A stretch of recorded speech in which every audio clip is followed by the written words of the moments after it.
o título da mensagem é o batismo em Cristo Jesus. É algo que vocês já terão ouvido anteriormente, mas é muito oportuno nós recordarmos essas coisas e vivê-las, né?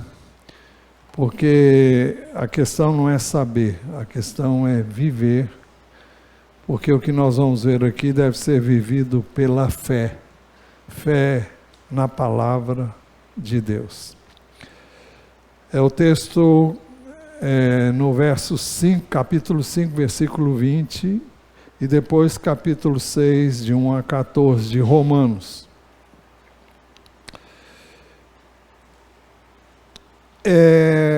No verso 20, nós temos o texto mostra que a lei põe em relevo a transgressão, mas onde o pecado abundou, transbordou a graça. O texto diz assim: a lei veio para que aumentasse a ofensa.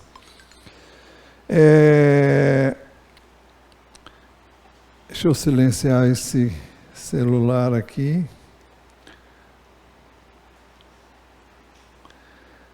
A lei veio para que aumentasse a ofensa. Antes de conhecer a Cristo, o apóstolo Paulo dizia que ele, quanto à lei, ele era irrepreensível. Ou seja, alguém que cumpria a lei literalmente. Naturalmente, no sentido da letra. Não é fácil, não é difícil cumprir a letra da lei. A lei, por exemplo, diz: não matarás, não roubarás, não...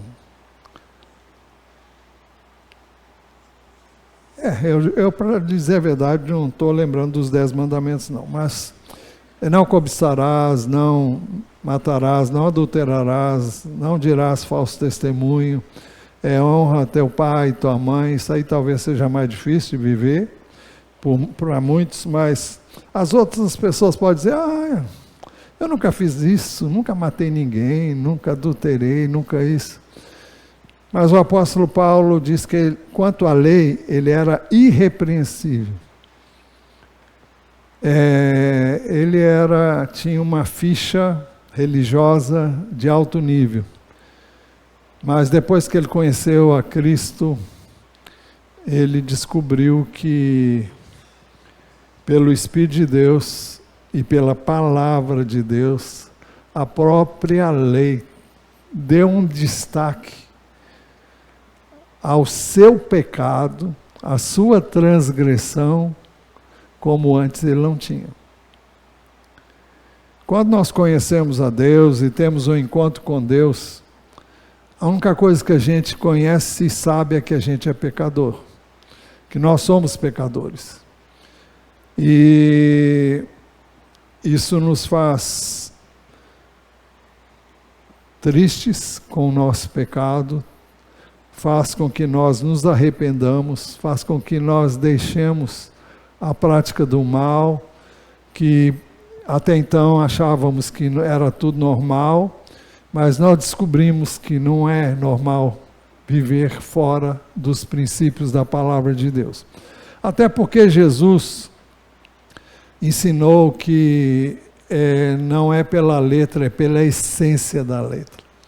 Por isso que Jesus disse que vocês ouviram o que eu disse: não matarás.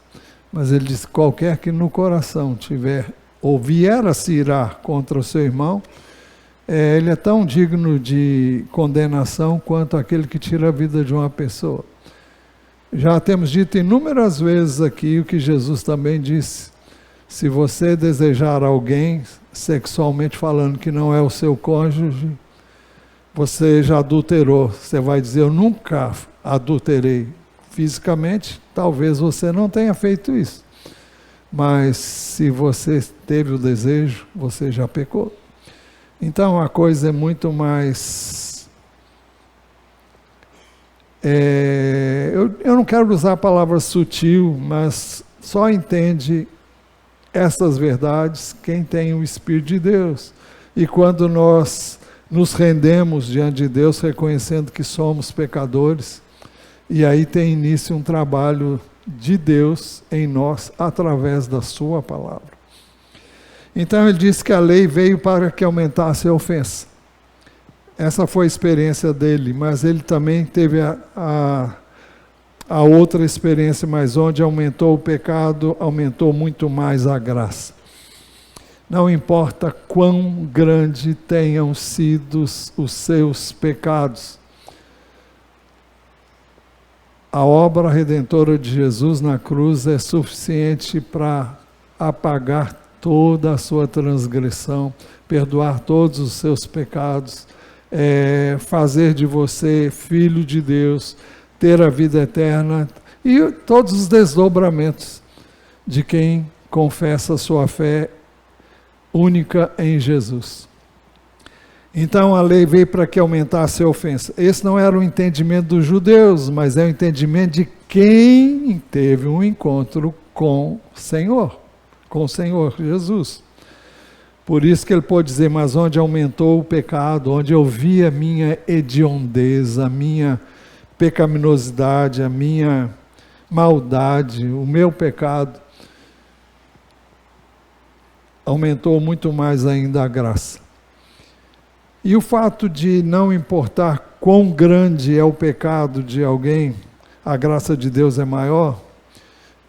Ao dizer isso, alguém podia dizer, mas então vamos continuar no pecado, porque a graça é grande. Mas a graça não significa poder para pecar. Não significa graça para pecar. Para evitar esse tipo de colocação que ele sabia, alguém haveria de colocar, se não importa quão grande é o meu pecado, a graça é maior, então vamos pecar à vontade. Ele pergunta, então no verso 1 do capítulo 6, ele diz assim, que diremos então? Continuaremos no pecado para que a graça aumente ainda mais? A pergunta tem uma resposta breve e objetiva. De modo nenhum. Mas ela tem uns desdobramentos. O primeiro é o seguinte, verso 2, a segunda parte desse verso diz assim, porque nós, os que morremos para o pecado, como podemos continuar vivendo nele? Nós, os que morremos para o pecado, como podemos continuar vivendo nele? O que acontece é que muita gente morreu e não sabe que morreu, né? Então é preciso que nós nos conscientizemos e entendamos o que Jesus fez na cruz por nós, para entender que todo o que crê em Jesus e o recebe em seu coração pela fé, ele literalmente morreu. Vamos ver o que o texto diz. A pergunta é, continuaremos no pecado para que a graça abunde ainda mais? A resposta foi de modo nenhum. Em segundo lugar, porque quando fomos batizados em Cristo, fomos sepultados e ressuscitamos com Cristo para uma vida nova. O texto diz, ou será que vocês ignoram que todos nós que fomos batizados em Cristo Jesus, fomos batizados na sua morte, fomos sepultados com ele na morte pelo batismo, para que como Cristo foi ressuscitado dentre os mortos pela glória do Pai, assim também nós andemos em novidade de vida. Estes versos falam do nosso batismo em Cristo. Eu vou repetir, estes versos falam do nosso batismo em Cristo. O que é ser batizado em Cristo? Nós precisamos entender o significado da palavra batismo. A palavra batismo tem uma origem na palavra grega baptisma, que passou para a língua portuguesa sem ser traduzida. Ou seja, é quando você pega um termo que é usado numa outra língua e traz ele para o português. Você talvez mude uma ou outra letra, mas você diz a mesma coisa que o que é dito em outra língua, só que você não traduz, você usa o termo que é usado em outra língua. Isso significa que nem sempre as pessoas vão entender o significado real. Hoje, há muito tempo, se batiza navios, e batismo pode ser iniciação de qualquer ato, qualquer procedimento. As pessoas usam essa palavra para N termos. Mas, se fosse traduzida para o português, o seu significado seria imersão. Literalmente significa tomar um objeto ou uma pessoa e mergulhá-la em outra. Pode ser numa substância líquida, por exemplo, de modo que ele, o objeto, ou ela, a pessoa que for imersa ou mergulhada, adquira todas as propriedades, cheiro, composição química, etc., na substância na qual foi imersa ou mergulhada. Para ilustrar, imagine que você tenha nas mãos uma esponja. Essa esponja de cozinha, bem que absorve toda a água. Hoje usa-se uma esponja que tem também uma espécie de um revestimento que normalmente é plástico, mas no passado era feito de aço, para tirar coisas mais profundas. Mas vamos pensar aquela esponja de que material?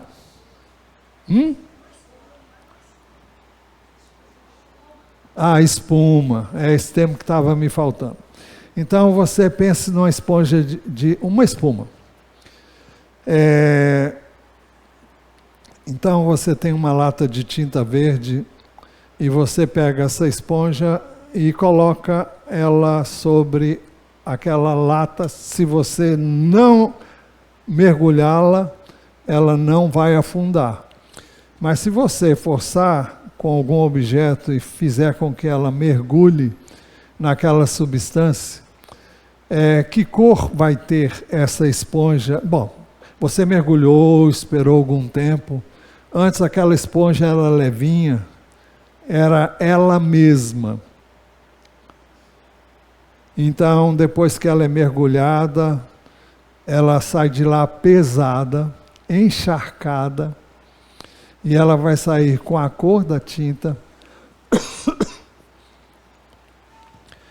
e vai sair verde então, vai sair com o cheiro da tinta, vai sair com as propriedades químicas da tinta, e mesmo que você a retire,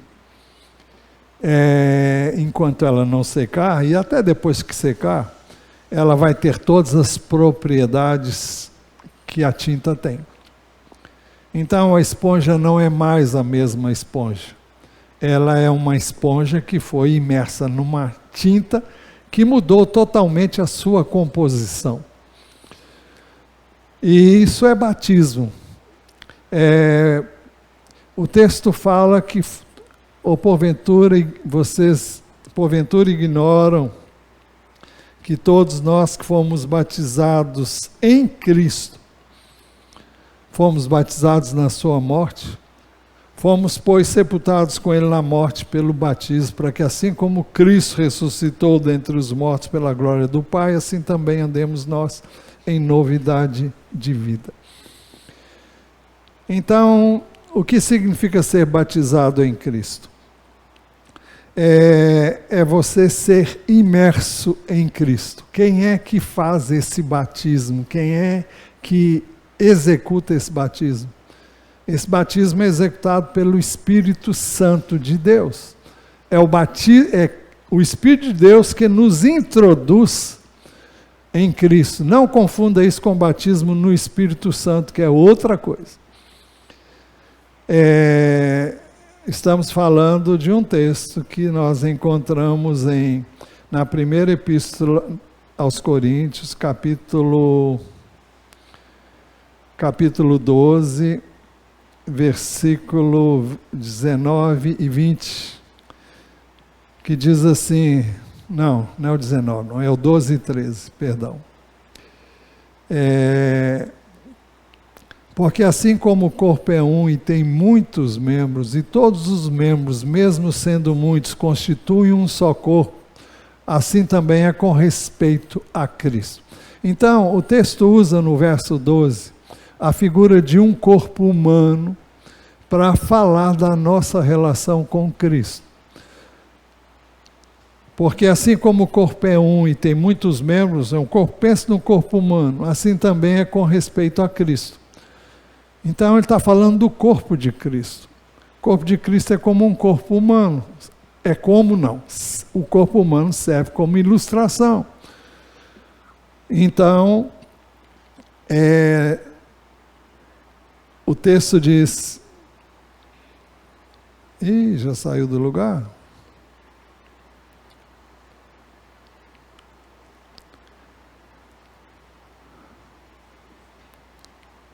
O verso 3 diz... Não é aqui. Porque assim como o corpo é um e tem muitos membros, e todos os membros, mesmo sendo muitos, constituem um só corpo, assim também é com respeito a Cristo. Ele está se referindo ao corpo de Cristo. E o corpo de Cristo somos nós. Não é? Somos nós que pertencemos ao corpo de Cristo. E ele diz no verso 13, pois em um só Espírito, por isso que eu disse que é ele quem nos imerge, nos batiza em Cristo, pois em um só Espírito todos nós fomos batizados em um só corpo, quer judeus, quer gregos, quer escravos, quer livres, e a todos nós foi dado beber de um só Espírito. Então, ninguém é de Cristo até que tenha sido imerso em Cristo pelo Espírito de Deus. Quando é que isso acontece? Quando você crê que Jesus morreu, foi sepultado e ressuscitou ao terceiro dia no seu lugar. Então, é quando você crê em Jesus e o recebe em seu coração pela fé. Quando isso acontece, você recebe também o Espírito de Deus que vem residir em você. E ele liga você aos demais membros de Cristo e liga você a Cristo. O corpo é de Cristo. É por isso que o texto que nós já examinamos há algum tempo atrás, e até hoje nós falamos sobre ele na escola bíblica dominical, versículo 20, Jesus diz assim, não peço somente por estes, mas também por aqueles que vierem a crer em mim por meio da palavra que eles falarem. Uma referência aos discípulos que estavam lá com ele, a fim de que todos sejam um. E como tu, ó Pai, estás em mim, eu em ti, também eles estejam em nós, para que o mundo creia que tu me enviaste. Agora veja o que ele diz no verso seguinte, eu lhes transmiti a glória que me deste para que eles sejam um. Que glória é essa? É o Espírito de Deus. Pedro fala sobre o Espírito da glória que está em nós. É o Espírito de Deus que vive em nós. Então, para que nós possamos ser um, imersos no corpo de Cristo, por isso que o Espírito Santo veio. E ele é o penhor da nossa herança, até que a gente vá estar com o Senhor, ele é a garantia da nossa herança. Então, é o Espírito Santo que nos introduz em Cristo, nos faz pertencer ao corpo de Cristo. Não é a igreja física, é a igreja espiritual. Não é o corpo físico, é o corpo espiritual de Cristo.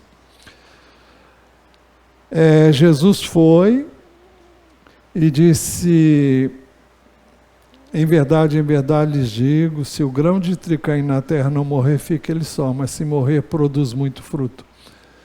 Através da morte, sepultamento e ressurreição, Jesus abriu o caminho para que nós pudéssemos ter o mesmo Espírito que habitou nele quando ele esteve aqui. E para que, através do Espírito de Deus, nós viéssemos a ser um. Então, é o Espírito de Deus que faz com que eu seja um com você, sejamos um com o Pai e um com o Filho. Por isso que ele diz: eu lhes transmiti a glória que me deste para que sejam um como nós o somos, eu neles e tu em mim, a fim de que sejam aperfeiçoados na unidade, para que o mundo conheça que tu me enviaste e os amaste como também amaste a mim. Então,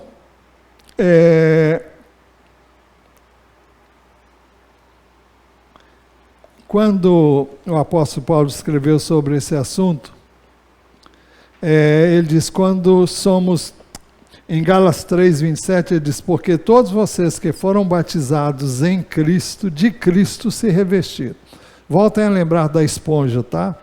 Quando você crê em Jesus e é introduzido no corpo de Cristo, o corpo espiritual de Cristo, você se torna um com os mais irmãos, um com Cristo, e você se reveste de Cristo. Cristo vem viver em você por meio do Espírito que Ele derramou sobre nós. Então, você vai perguntar, e o batismo nas águas? É uma figura visível de uma realidade espiritual. Então, você, através de Jesus, Jesus morreu por você, logo você também morreu. E Jesus morreu, foi sepultado, mas ele ressuscitou ao terceiro dia, através do corpo físico de Cristo. Você morreu, foi sepultado e ressuscitou. Então, o batismo nas águas é uma figura do batismo no corpo de Cristo. Não vamos falar sobre o batismo no Espírito agora, mas quem batiza você no Espírito agora é Jesus Cristo. É uma outra coisa. Todo mundo que crê em Jesus tem direito a esse batismo, basta que você creia e queira. Mas não é só para falar em línguas não, tá? Você é batizado no Espírito, eu estou falando já o que eu disse que eu não ia falar. Você não é batizado no Espírito Santo para ficar falando em língua, para todo mundo ver, não.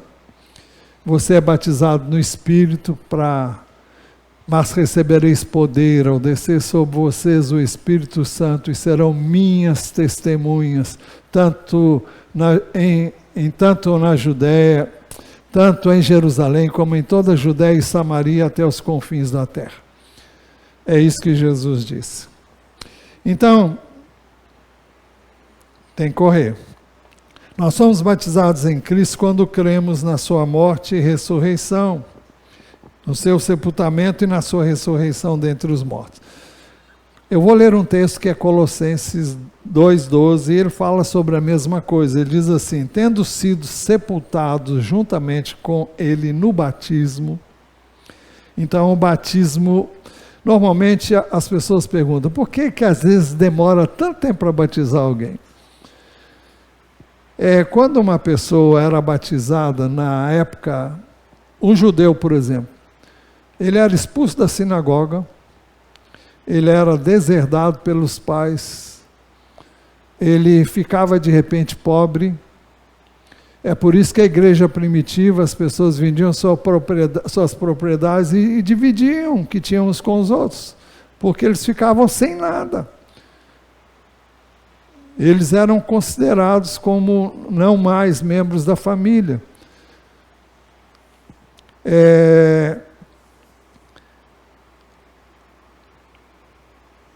Quando nós somos batizados em Cristo, nós somos...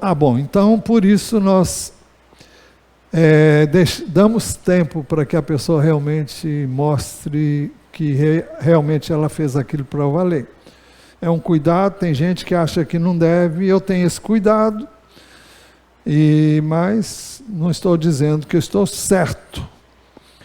Eu não critico quem batiza imediatamente, mas tem muita gente que entra no batistério, no dia seguinte não vem mais.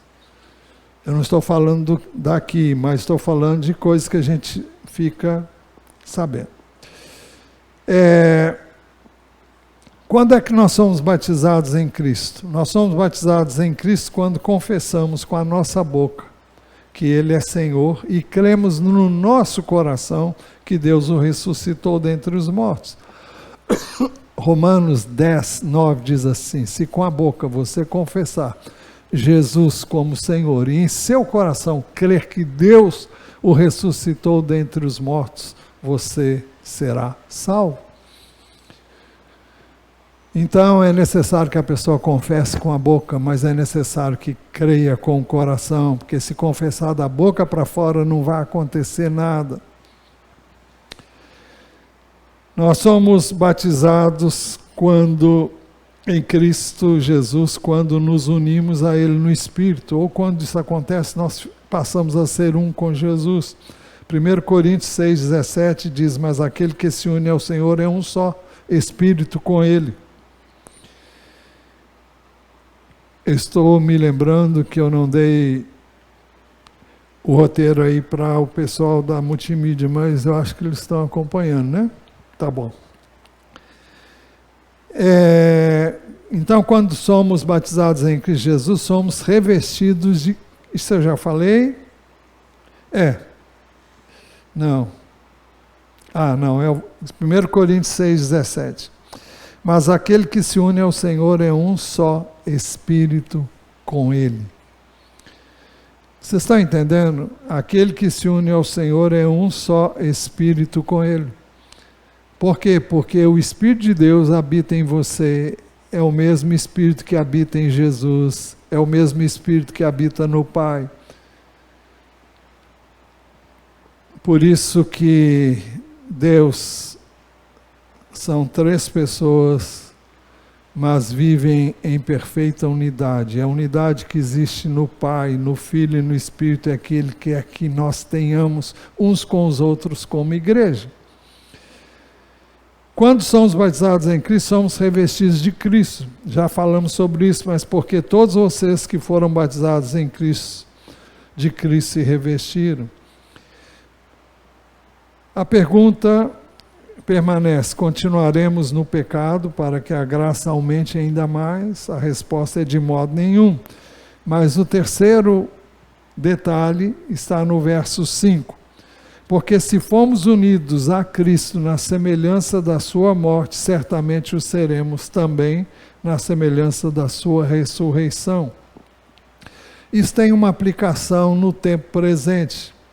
2 Coríntios 5,17 diz assim: e assim, se alguém está em Cristo, é nova criatura. As coisas antigas passaram e eis que se fizeram novas. Assim, se fomos unidos a Cristo na semelhança da sua morte, nós certamente o seremos também à semelhança da sua ressurreição. Mas isso tem aplicação no futuro também. 1 Coríntios 15, 20 diz: mas de fato Cristo ressuscitou dentre os mortos, sendo Ele as primícias dos que dormem. Ou seja, Ele é o primeiro que morreu e ressuscitou para não morrer mais. Ele é a amostra, Ele é o padrão, Ele é o parâmetro daquilo que nós vamos experimentar no futuro. Hoje experimentamos essa realidade. Por isso que cantaram, eu estava aqui dentro do batistério ouvindo, Eu nasci de novo, eu nasci de novo. A pergunta, continuaremos no pecado para que a graça aumente ainda mais? A resposta é de modo nenhum. Por quê? Em quarto lugar, porque o nosso velho homem foi crucificado com Cristo para não sermos mais escravos do pecado. Sabendo isso, que a nossa velha natureza foi crucificada com Ele, para que o corpo do pecado seja destruído, ou seja deixado sem poder, e não sejamos mais escravos do pecado. Eu quero usar aqui duas ilustrações. Se alguém chega com um lenço e cobre o dedo assim, coloca o lenço em cima do seu dedo que está apontado para ele e fala, passe tudo que você tem aí. O que você supõe que ele tem? Uma arma. Mas pode ser blefe, você não sabe. Mas o Espírito de Deus faz isso, o inimigo faz com que você pense que você tem, primeiro ele diz, você é fraco, eu sou fraco mesmo. Eu sou incapaz, em mim mesmo eu sei que sou incapaz de vencer a minha carne. Mas para isso eu recebi o Espírito de Deus. Para isso Ele me salvou, Ele me redimiu, Ele me deu um novo coração, um novo espírito, né? E eu sou nova criação. Então eu tenho o poder do Espírito para resistir aos desejos da carne. Vamos ver como isso acontece na prática daqui a pouco. Mas... então, o ladrão vem,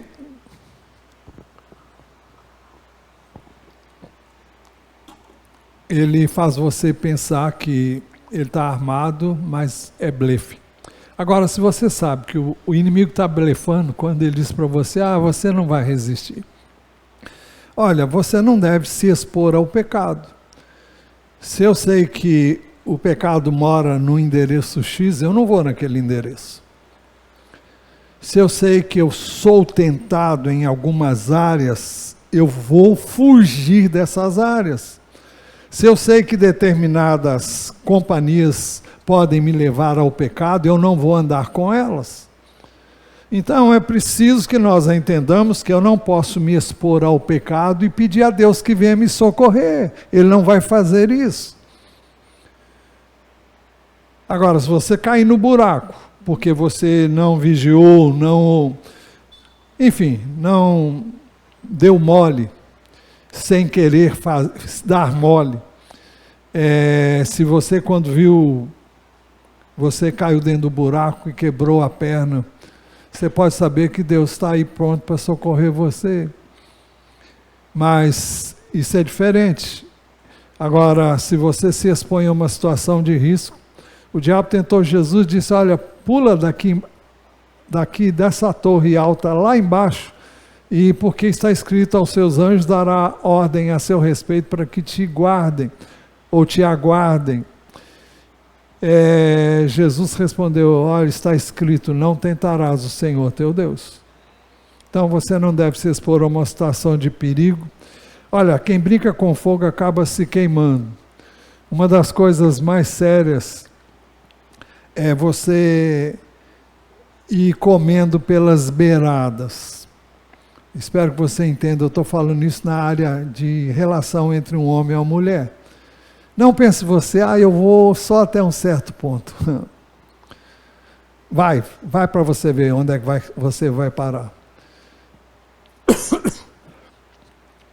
E boba é a moça que confia que vai dar conta, que não vai chegar onde o outro está pensando em chegar.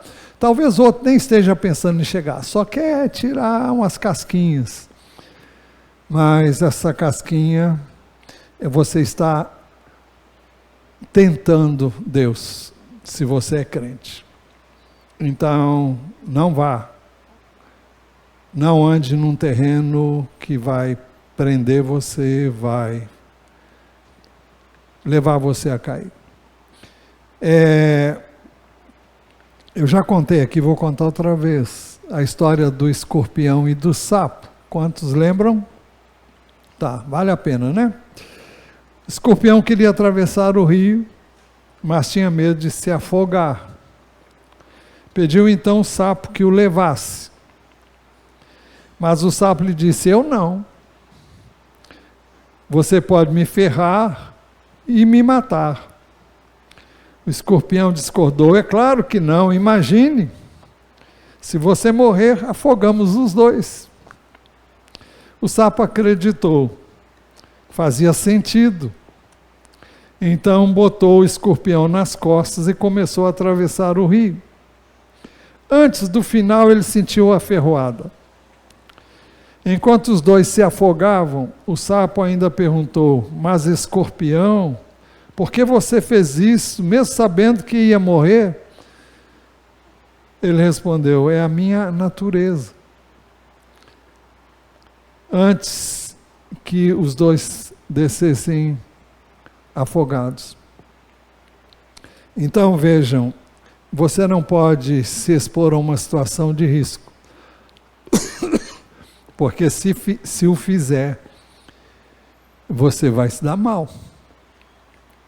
Então não brinque com as coisas que não devem ser objetos de brincadeiras. A sua natureza humana é má, é perversa, não confie nela, não confie em si.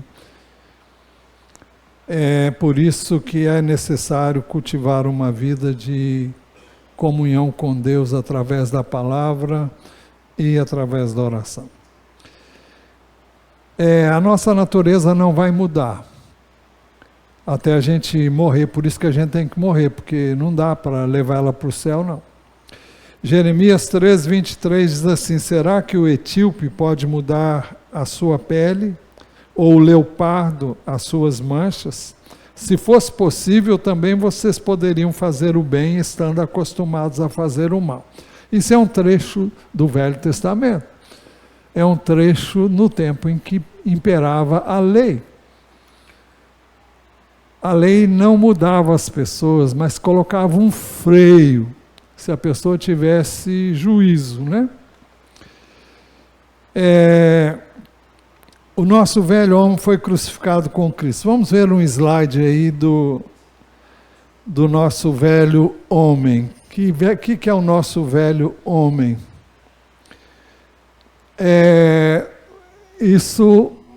Bom, você é um espírito e no seu espírito habita o Espírito de Deus.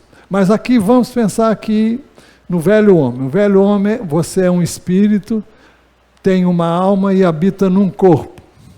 Esse é o ser humano normal, natural, sem Cristo.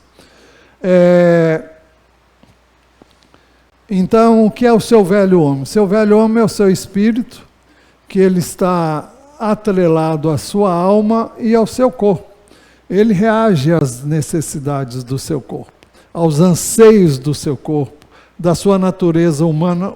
Não entenda corpo humano como o corpo físico, mas os desejos que brotam, que emanam da sua natureza humana. Então, deixe-me lembrar. Sim. Então, o homem velho é esse ser total aqui, espírito, alma e corpo. Qual a diferença? Depois que você nasce de novo. Depois que você nasce de novo, no seu espírito, eu não tenho outra ilustração, eu não fiz, pelo menos não preparei, não houve tempo para isso, mas onde está o seu espírito, vem habitar o Espírito de Deus. E a sua alma, seu psique, precisa ser renovado pela palavra. Agora, à medida que você lê a Bíblia, à medida que você conhece a Deus através da palavra, a sua mente vai sendo renovada, você vai conhecendo a verdade, e a verdade liberta você do domínio da sua carne. Agora, é o conhecimento da verdade que liberta. Jesus disse aos que haviam crido nele: e conhecereis a verdade os libertará. Eles não entenderam o que Jesus estava dizendo, mas é isso que Jesus: se vocês permanecerem na minha palavra, verdadeiramente serão meus discípulos. Conhecereis a verdade os libertará. O discípulo de Jesus permanece na palavra, ele lê a palavra, ele realmente, Jesus, que ninguém é discípulo dele se não faz isso. Se permanecerem na minha palavra, vocês verdadeiramente são meus discípulos. Então, é preciso que nós renovemos a mente com a palavra, e à medida que você renova a sua mente com a palavra, você tem poder para resistir à tentação.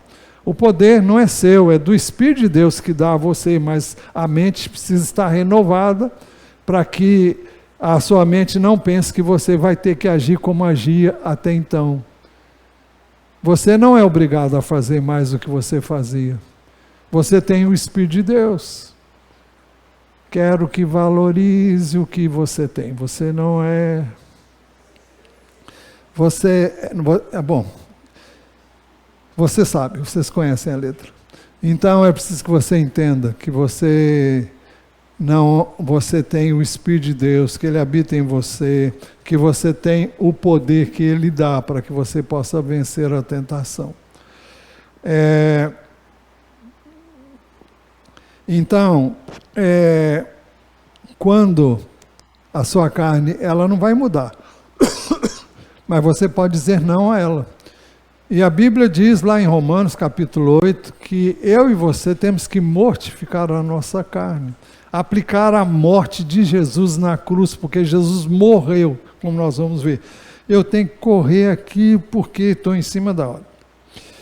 Em quinto lugar, porque eu não devo continuar no pecado, porque quem morreu com Cristo foi justificado do pecado. Vamos para a próxima pergunta. Continuaremos no pecado? De modo nenhum. Sexto lugar, porque se morremos com Cristo, queremos que também com Ele viveremos.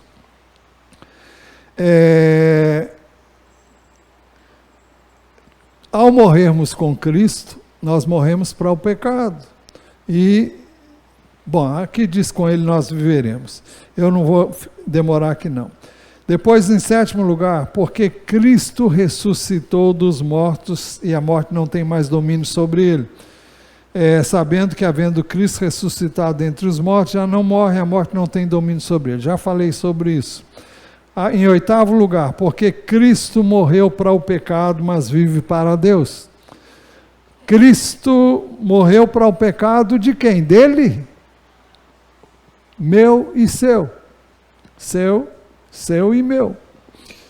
Então, foi para isso que ele morreu. Então, Cristo morreu para o pecado. O texto diz: pois quanto a ter morrido, de uma vez para sempre morreu para o pecado, mas quanto a viver, vive para Deus. Ele fez isso, não foi para ele, não, foi para você. Antes de vir ao mundo e dar a vida dele por nós, ele já vivia com Cristo, com o Pai. E já estava com o Pai. Então, vivia para o Pai e vivia com o Pai. Em oitavo, continuaremos no pecado para que a graça aumente? A resposta é: de modo nenhum. Se nós fomos unidos a Cristo na sua morte, no seu sepultamento e na sua ressurreição, não podemos mais continuar a viver no pecado. Primeiro, nós devemos nos considerar mortos para o pecado, mas vivos para Deus em Cristo Jesus. É isso que significa o batismo nas águas. Morri com Cristo, fui sepultado com Cristo, ressuscitei com Cristo. Então, Cristo morreu de uma vez por todas, quanto a viver, vive para Deus. Nós também, através do corpo de Cristo, morremos com Ele, fomos sepultados e agora morremos para o pecado e agora vivemos para Deus. É isso que eu tenho que entender e buscar nele viver dessa maneira. Em segundo lugar, não devemos permitir que o pecado continue dominando nossos corpos mortais. Portanto, não permitam que o pecado reine em seu corpo mortal, fazendo com que vocês obedeçam às suas paixões. Terceiro, não devemos oferecer os membros do nosso corpo como instrumentos da injustiça. Também não ofereçam os membros do corpo ao pecado, como instrumentos de injustiça. Não precisamos fazer o que fazíamos antes. Não precisamos viver a mesma vida que vivíamos antes. Em quarto lugar, devemos nos oferecer a Deus como quem voltou da morte para a vida. Por isso que Cristo morreu, foi sepultado e ressuscitou ao terceiro dia. Mas como pessoas que passaram da morte para a vida, ofereçam-se a si mesmos a Deus. Em quinto lugar, devemos oferecer os membros do nosso corpo a Deus como instrumentos de justiça. E ofereçam seus membros a Deus como instrumentos de justiça. Então vamos concluir. A pergunta inicial permanece. Continuaremos no pecado para que a graça aumente ainda mais? A resposta é de modo nenhum, mas agora a resposta conclusiva. O pecado não pode mais dominar-nos. O pecado não pode dominar-nos porque não estamos debaixo da lei, mas debaixo da graça. Porque o pecado não terá domínio sobre vocês, pois vocês não estão debaixo da lei, sim da graça. A lei dizia, olha, se você fizer isso, você vai sofrer as consequências. Ou se você fizer o certo, você vai ser abençoado. Isso continua acontecendo hoje. Se você pecar, você vai sofrer as consequências. Mas a força que impulsionava a lei era o medo das consequências. A motivação para o cumprimento da lei era para ser abençoado. Agora você vai dizer, e nós não temos essa motivação? Não é a mesma coisa. Olha, nós quando recebemos a Cristo, a nossa motivação é Ele. Não sou eu, é o que Ele é em mim. Não sou eu que posso fazer. Na lei, o homem fazia, o homem se esforçava, o homem se empenhava, o ser humano buscava fazer para ser abençoado, para não sofrer as consequências. Agora, quando você tem Cristo,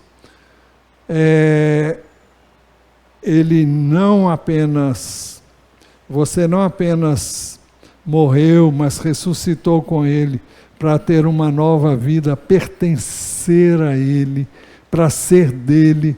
Você se torna o cônjuge, podemos assim dizer, de Cristo. E é Ele que capacita você a viver a palavra de Deus. A lei é mais ou menos o seguinte, ele diz isso no capítulo 7. Mas o que a gente depreende ali dos primeiros versos é o seguinte, se você casar com uma pessoa, e você admira muito essa pessoa, porque essa pessoa é organizada, mas você é desorganizado. Você admira essa pessoa porque, do ponto de vista humano, ela é perfeita. Você admira essa pessoa porque você, olha, eu queria ser como ela. Então você vê naquela pessoa alguém que você precisa para endireitar a sua vida. Então você casa com a lei. Mas quando você casa com a lei, a sua vida vira um inferno. Porque a lei vai te cobrar, olha, tem que ser organizado, e você não é. Você deixa a roupa espalhada na casa toda, você suja o banheiro todo, você não põe a tampa na pasta dental, você não... Olha, então, você está mal arranjado. O que você pensava ia ser bênção é um desastre na sua vida. Mas Cristo, então, morreu para que você morresse para a lei, para pertencer a Ele, para ser dele, e para que você viva nele, por meio dele, através dele. Não é você. É por isso que ninguém pode viver a vida cristã senão por meio de Jesus. E Jesus nos dá o seu Espírito para que através dele eu e você possamos viver. Não sou eu, mas é Cristo em mim, através do Espírito de Deus. Então temos que entender isso e buscar isso.